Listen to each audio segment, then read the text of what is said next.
আসসালামু আলাইকুম। আজকের ভিডিওটি হচ্ছে মোবাইল দিয়ে ওয়াজ মাহফিলের পোস্টার ডিজাইনের সম্পূর্ণ টিউটোরিয়াল। এই ভিডিওটি দেখলে আপনি শিখতে পারবেন কিভাবে মোবাইল দিয়ে একটি ওয়াজ মাহফিলের পোস্টার ডিজাইন করা যায়। তো এর জন্য আপনাদের একটি অ্যাপ্লিকেশনের প্রয়োজন হবে। অ্যাপ্লিকেশনটির নাম হচ্ছে pixellab। এটা আপনার গুগল প্লে স্টোরে পেয়ে যাবেন। তো আমি সরাসরি pixellab অ্যাপটিকে ওপেন করছি। তো অ্যাপটি ওপেন করার পর আপনার সামনে এরকম একটা ইন্টারফেস শো হবে। তো প্রথমে আমাকে টেক্সটটিকে রিলেট করে সাইজ সিলেক্ট করতে হবে। তো সাইজ আইকনে ক্লিক করে আমি এই সাইজটাকে একটু লম্বা করে নিচ্ছি। আমি 1280 বাই 1680 সাইজটা দিয়ে নিচ্ছি। সাইজের পর আমাকে ব্যাকগ্রাউন্ড কালার সিলেক্ট করতে হবে। আমি ব্যাকগ্রাউন্ডে হোয়াইট কালার সিলেক্ট করছি। এবার আমি একটি শেপ ইনপুট করব এবং সেটার সাইজটা ঠিক এইরকম হবে। এবারে শেপটার কালার সিলেকশন করতে হবে। তো আমি একটি গ্রেডিয়েন্ট কালার সিলেক্ট করছি। আপনারা চাইলেও ঠিক এই কালারটি সিলেক্ট করতে পারেন।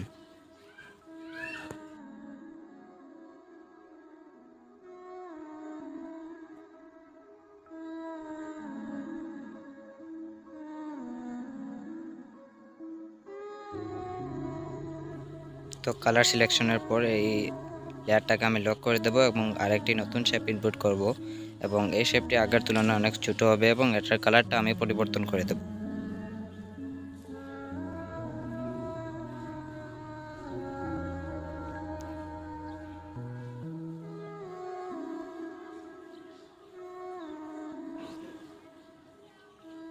ওকে, তো এবার এই শেপটিকে আমরা কপি করব,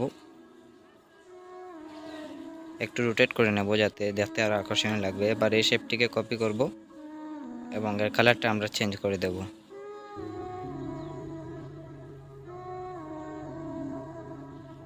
আমরা পুরনো যে কালারটি দিয়েছিলাম সেই কালারটি দেব। ওকে, তারপর টিকমার্কে ক্লিক করব এবং এই দুটি লেয়ারটিকে আমরা লক করে দেব। এবারে আমরা একটি পিএনজি ইনপুট করব, যেহেতু এটা পিএনজি নয় তাহলে আমাদের ব্যাকগ্রাউন্ডটি ইরেজ করতে হবে। তো আমরা ব্যাকগ্রাউন্ড ইরেজ দিয়ে পিছনের কালারটাকে পিএনজি করে নেব।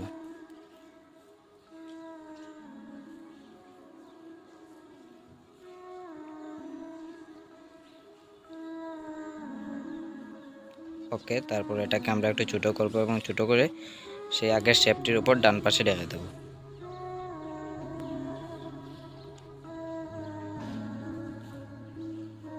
এবারে আমি আরেকটি ফাইল ইনপুট করছি এবং এটার ঠিক নিচের কোনায় যে ফুলটি আছে সেই ফুলটিকে আমরা নেব, বাকিগুলোর প্রয়োজন নেই। তো আমরা সেটাকে ক্রপ করে নেব এবং এটার ব্যাকগ্রাউন্ড যে কালারটি আছে সেটিকে ইরেজ করে নেব এবং সেটাকে রোটেট করে তারপর ছোটো করে এই পজিশনে বসিয়ে দেব।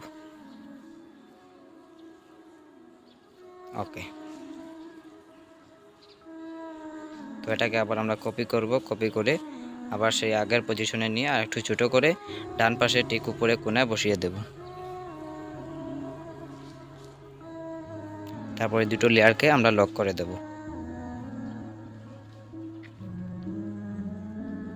এবারে আমি আমার প্রয়োজনীয় টেক্সটগুলো নেব। তো প্রথমে আমি মাদ্রাসার নামটি লিখে নিচ্ছি।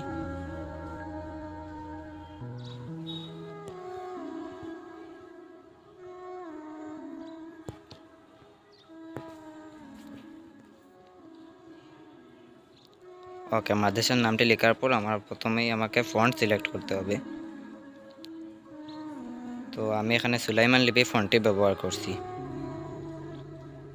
এরপর আমি স্টাইলটাকে একটু বড় করে নেব এবং এর কালারটা আমি অরেঞ্জ সিলেক্ট করে নেব।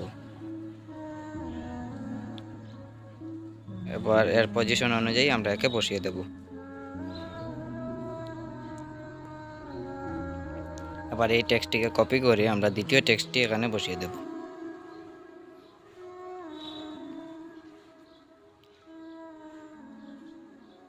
ওকে, তো এবার এর কালারটাকে আমাদেরকে পরিবর্তন করতে হবে। তো আমি এর কালারটি হোয়াইট সিলেক্ট করে নিচ্ছি যাতে দেখতে আরও আকর্ষণীয় লাগবে। তো এরপরে আমরা আরও একটি শেপ নেব এবং এই শেপটি কিছুটা এই টাইপের হবে। তারপর আমরা এটাকে এই পজিশনে বসিয়ে দেব।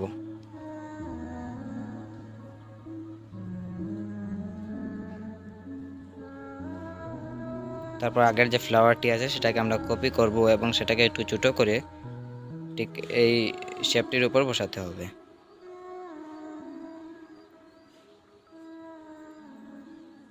এবার আমরা তারিখটি লিখব। তো প্রথমে আমি বাংলা তারিখটি লিখে নিচ্ছি এবং রাইট ক্লিক করার পর আমরা এখানে ফন্টটা চেঞ্জ করে দেবো। আমরা সুলাইমান লিপি ফন্টটা ইউজ করব। তারপরে কালারটা আমরা রেড সিলেক্ট করব।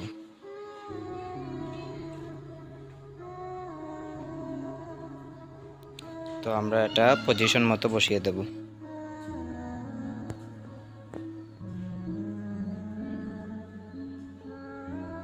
সাইজটাকে আরেকটু বড় করে নেব। তারপর স্ট্রোক লেভেলটাকে একটু বাড়িয়ে দেব এবং স্ট্রোকের কালারটা আমরা হোয়াইট সিলেক্ট করে নেব।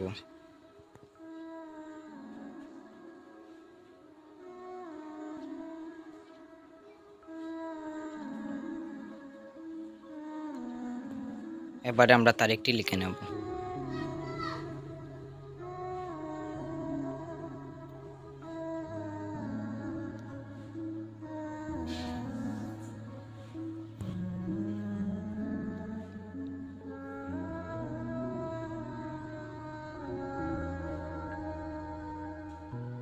ওকে, তো এরপর আমাদেরকে কালারটা যা আছে তাই রাখতে হবে এবং আমাদেরকে ফন্টটা চেঞ্জ করতে হবে। তো আমি এখানে সুলাইমান লিপি ফন্টটি ব্যবহার করব। কালারটা একটু গাঢ় করতে হবে, তাই আমি ব্ল্যাক কালারটা সিলেক্ট করব এবং এটাকে তার পজিশন অনুযায়ী বসিয়ে দেব।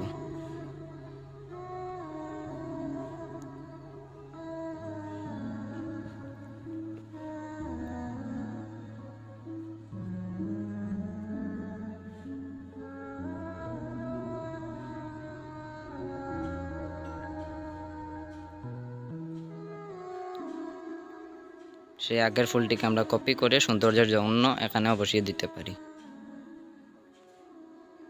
তো এবার আমার নিচের দিকে একটু গ্রেডিয়েন্ট দিতে হবে। তো গ্রেডিয়েন্ট দেওয়ার জন্য একটি নতুন শেপ ইনপুট করব এবং এর নিচের অংশটা আমরা গ্রেডিয়েন্ট দেবো। আপনারা চাইলে যে কোনো কালার দিতে পারেন, আমি এখানে অরেঞ্জ কালারটি দেব।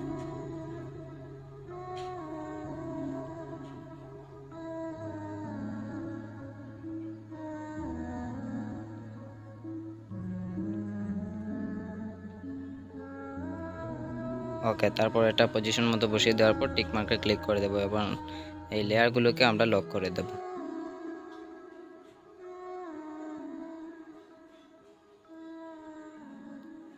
এবার আরেকটি শেপ আমরা ইনপুট করব এবং সেটাকে আমরা রেড কালার দিয়ে এই নিচে বসিয়ে দেব। ওকে, তারপর আমরা টিক মার্কে ক্লিক করব। তো এরপর আমরা আরেকটি পিএনজি অ্যাড করব এবং এই পিএনজিটাকে ঠিক এই পজিশনে রাখবো। তারপর এটা কপি করে রোটেট করে তারপর ডান পাশেও ঠিক এই আগেরটার মতো বসিয়ে দেব। তারপর আরেকটি শেপ আমরা ইনপুট করব এবং সেটার রেডিয়াসটাকে আমরা 100 করে দেব।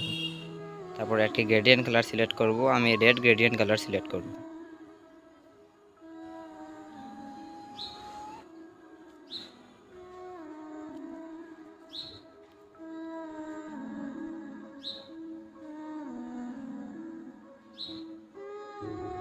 ওকে, তারপর আমরা একটু জুম করে এটা পজিশন মতো বসিয়ে দেব। আপনাদের যতটুকু প্রয়োজন লেখার জন্য ঠিক ততটুকু বসাবেন।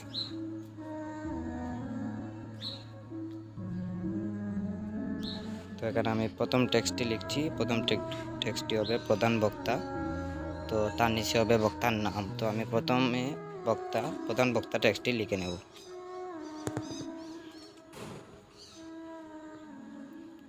ফন্টটাকে আমি সুলাইমান লিপি সিলেক্ট করব। কালারটিকে হোয়াইট সিলেক্ট করব।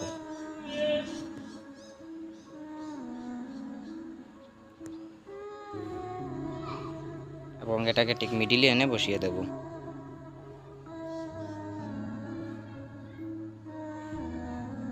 এবার আরেকটি টেক্সট নিয়ে আমরা প্রধান বক্তার নাম লিখব। আপনারা চাইলে আপনাদের প্রধান বক্তার নাম লিখবেন। এখানে আমি স্যাম্পল হিসেবে কিছু বক্তার নাম লিখব। তো এটার ফন্ট আমি সুলাইমান লিপি সিলেক্ট করব এবং কালারটিকে আমি রেড সিলেক্ট করে নেব।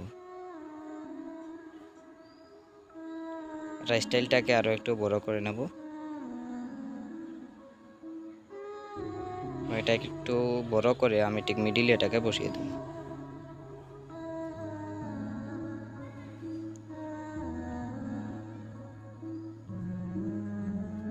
ঠিক সেম প্রসেস ফলো করে আপনারা দ্বিতীয় টেক্সটটিও লিখবেন। দ্বিতীয় আপনার যে বক্তা হবে সেই বক্তার নাম লিখবেন। তো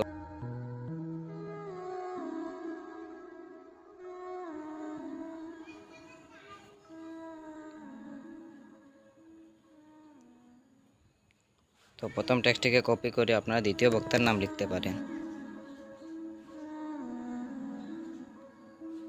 তো দ্বিতীয় টেক্সটটাকে একটু ছোট করে মিডিলে বসিয়ে দেব।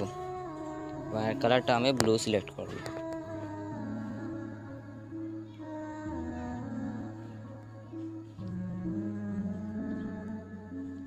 এরপরে আরো যারা বিশেষ বক্তা আছে তাদেরকেও আমরা এখানে লিখে নেব।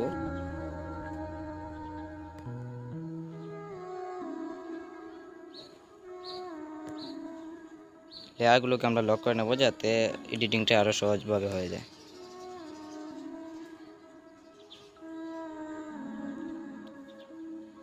তারপর এই টেক্সটগুলোর কালার আমরা ব্ল্যাক সিলেক্ট করব। তারপর আমরা আয়োজনে টেক্সটটি লিখব। এই মাহফিলটি যারা আয়োজন করছে সেই সংস্থার নাম। তো আমি একটি স্যাম্পল হিসেবে একটি নাম লিখছি।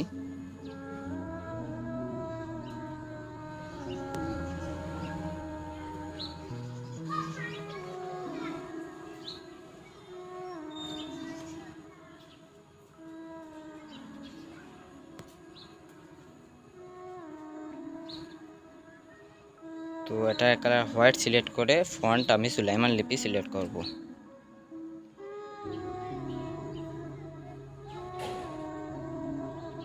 টেক্সটটাকে ঠিক মিডিলে নিয়ে নেব।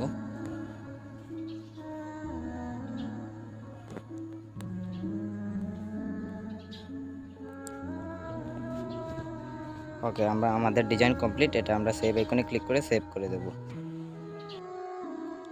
ব্যানার পোস্টার থেকে শুরু করে যে কোনো ধরনের গ্রাফিক ডিজাইনের কাজ সম্পূর্ণ মোবাইলে টিউটোরিয়াল পেতে আমার চ্যানেলটি সাবস্ক্রাইব করতে পারেন এবং পাশে থাকা বেল আইকনটি ক্লিক করতে পারেন।